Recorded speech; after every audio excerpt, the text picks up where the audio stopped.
In 1986, the mood was very difficult between the U.S. and the U.S.S.R. Most of the information we had was negative about the Soviet Union. You know, this was the evil empire, and most people didn't really know much about the Soviet Union, actually, because most of the information we got was disinformation. Most of it was negative. It was, you know, this is the enemy, and we should be afraid of them. 1986 was when Gorbachev was in power, and actually he first came out with the words of glasnost and perestroika, openness and reconstruction, and he was opening the door for U.S. and United States relations. That was the time that MIR started. All during the sort of late 70s and 80s, the Soviets dominated men's volleyball.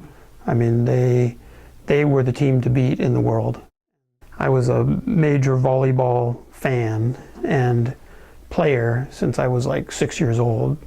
One of my goals as even, you know, before going to college was, I always, you know, I wanted to make the Olympics and I wanted to play against the Soviets. The Soviet Olympic volleyball team and U.S.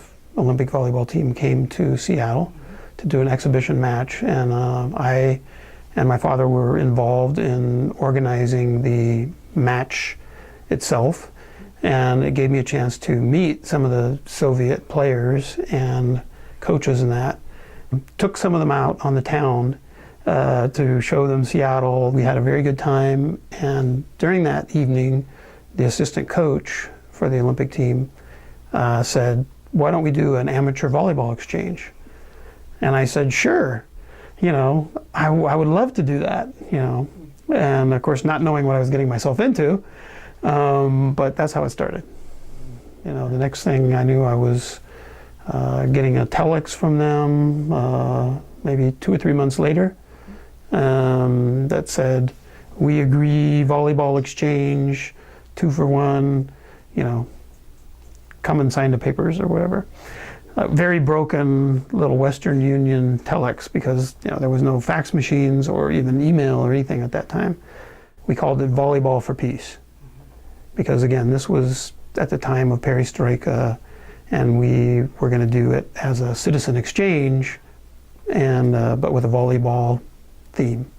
We ended up with 2 men's teams and 1 women's team as well, and there was about 42 people altogether. We traveled over to the Soviet Union and went to 4 different cities. They had good volleyball teams there. We played matches in each city against club teams. Usually those club teams had 1 or 2 Olympic players on them. And the experience itself was, for me, just a life-changing situation. It just opened me up to sort of understanding the world better, and also kind of erasing some of the negative news and that, because here I was like, how can, you know, these are the people we thought were so evil, you know, and they're just, you know, volleyball players just like me. And was invited to some people's homes and talked about, you know, the differences and similarities of the U.S. and U.S.S.R. and just this sort of heart-to-heart exchange with people that really, you know, changed me. And I think that having that experience opened me up to doing more with the Soviet Union.